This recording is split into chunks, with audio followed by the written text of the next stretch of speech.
প্রশাসনিক অবস্থা, প্রশাসন হবে জনগণের প্রশাসন, প্রশাসন হবে জনগণের সেবক, কিন্তু সেইটা না হয়ে কোন কোর্ট কাছারিতে পয়সা ছাড়া, কোন সুপারিশ ছাড়া, কোন দালাল ছাড়া কেউ কোনো কাজ করতে পারে না, করতে পেরেছে। এবং এই প্রশাসন জনগণ বিরোধী হয়েছে। বিচার বিভাগ, যে বিচার বিভাগ হলো জনগণের এবং দেশের মানুষের শেষ আশ্রয়স্থল, সেই বিচার বিভাগকে দলীয়করণ করে মিথ্যা মামলায় মানুষকে জড়িয়েছে, মিথ্যা মামলায় মাসের পর মাস, বছরের বছর এই জেলে রেখেছে, কারণে জামিন দেয় নাই। এখন দেখছেন না, এখন যে আওয়ামী লীগ বিভিন্ন রকমের ষড়যন্ত্র করছে এই সরকারের বিরুদ্ধে। ষড়যন্ত্র করলে এই সরকার যারা ষড়যন্ত্রকারীদের গ্রেপ্তার করছে, কিন্তু কোর্টে যাওয়ার পরই কোর্ট তাদের জামিন দিয়ে দিচ্ছে। জামিন পাওয়া মানুষের একটা, এটাও নাগরিক অধিকার। এই অধিকার শেখ মুজিব এবং শেখ মুজিবের কন্যা শেখ হাসিনা এটা হরণ করেছিল, মানুষের অধিকার থেকে বঞ্চিত করেছিল।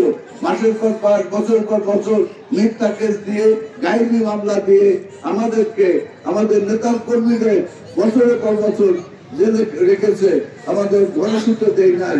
এবং এই জন্যই এই সরকার, এই স্বৈরাচারী সরকার, এই সরকার এই বিগত 17 বছরে আমাদের দেহে যেমন রোগ হয়, রোগ হলে যেমন চিকিৎসা করতে হয়, এই রাষ্ট্রযন্ত্রে, আমাদের প্রশাসনে, আমাদের বিচার বিভাগে, আমাদের আর্থিক ক্ষেত্রে, আমাদের সামাজিক ক্ষেত্রে বিভিন্ন রকমের রোগের সৃষ্টি করেছে। এবং এই রোগগুলো সংশোধনের জন্য, এই রোগগুলোর চিকিৎসার জন্যই এই যে রাষ্ট্র মেরামত, অর্থাৎ এই সংস্কার কর্মসূচি গ্রহণ করেছে। এই সংস্কার এই সরকার শুরু করলেও এই সংস্কার বিএনপির নেতা ভারপ্রাপ্ত চেয়ারম্যান তারেক রহমান 2 বছর আগে রাষ্ট্র মেরামতের 31 দফা কর্মসূচি দিয়েছে। এই 31 দফা কর্মসূচি এই সরকার, এই 31 দফা কর্মসূচি সংস্কারের নামে যে সংস্কার কর্মসূচিগুলো, রাষ্ট্র মেরামতের যে কর্মসূচিগুলো, সেইগুলো তারা গ্রহণ করছে এবং কিছুটা করছে। আমরা তাই মনে করি যে 31 দফা কর্মসূচি জনগণের মুক্তির কর্মসূচি। এই 31 দফা কর্মসূচি এই জাতির মুক্তির সনদ। আমাদেরকে বিএনপি করি, আমাদের বিএনপি করতে হলে বিএনপি আগামী দিনে এই মানুষের, এই স্বৈরাচারী শেখ হাসিনা সরকার মানুষের জীবনকে যে দুর্বিষহ করে তুলেছে, আর্থিক বুনিয়াদ ধ্বংস করেছে, মানুষের বিচারের অধিকার ক্ষুণ্ণ করেছে, মানুষের সামাজিক অধিকার, গণতান্ত্রিক অধিকার হরণ করেছে, এইগুলো কিভাবে ফিরে আসতে পারে, মানুষের আর্থিক বুনিয়াদ কিভাবে শক্তিশালী হতে পারে, এইটাকে বুঝতে হলে, বুঝাতে হলে 31 দফা কর্মসূচি আমাদের বুঝতে হবে। 31 দফা কর্মসূচিতে শ্রমিকের কিভাবে উন্নতি হবে, শিল্প কারখানার কিভাবে উন্নতি হবে, জনগণের কিভাবে উন্নতি হবে, কৃষির কিভাবে উন্নতি হবে, কৃষকের কিভাবে উন্নতি হবে, সমস্ত কিছু বিস্তৃত আছে।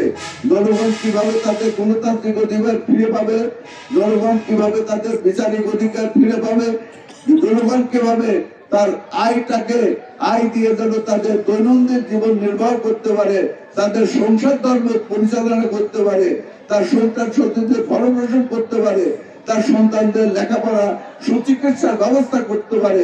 এটা কিভাবে করতে পারবে, তার আয় এবং ব্যয়ের সংগতি কিভাবে ফিরে আসবে, এটার মধ্যে আপনার ওই 31 দফার মধ্যে এটা সুস্পষ্ট ভাবে এই পরিকল্পনা করা আছে। তাই আমরা যারা বিএনপি করি সবাই নিজেদেরকে 31 দফা কর্মসূচি বুঝতে হবে।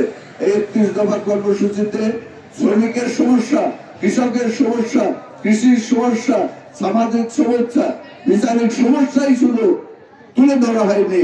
কিভাবে এই সমস্যাগুলো সমাধান হবে, কিভাবে জনগণের কল্যাণ হবে, কিভাবে জনগণের আর্থিক ভিত্তি আরো সুদৃঢ় হবে, মানুষ তার আয় দিয়ে ব্যয় নির্বাহ করতে পারবে, সমস্ত কিছু সুস্পষ্ট ভাবে বিবৃত আছে, লেখা আছে। তাই বন্ধুরা, আমরা যারা বিএনপি করি, আমরা মনে করি এই দেশের একমাত্র বিএনপি জনগণের দল, একমাত্র বিএনপির হাতেই বিগত 54 বছরে যতটুকু উন্নতি হয়েছে বিএনপি সরকার যখন এসেছে তখনই উন্নতি হয়েছে। আর যখন আওয়ামী লীগ এসেছে তখন লুটপাট হয়েছে, মানুষের গণতান্ত্রিক অধিকার হরণ করেছে, মানুষের ভোটাধিকার হরণ করেছে, মানুষের কথা বলার অধিকারকে হরণ করেছে। তারা একদলীয় শাসন কায়েম করে মানুষের স্বাভাবিক জীবনযাত্রাকে ব্যাহত করেছে। আমরা তাই চাই আগামী দিনে আর কোন স্বৈরাচারী সরকার আসবে না।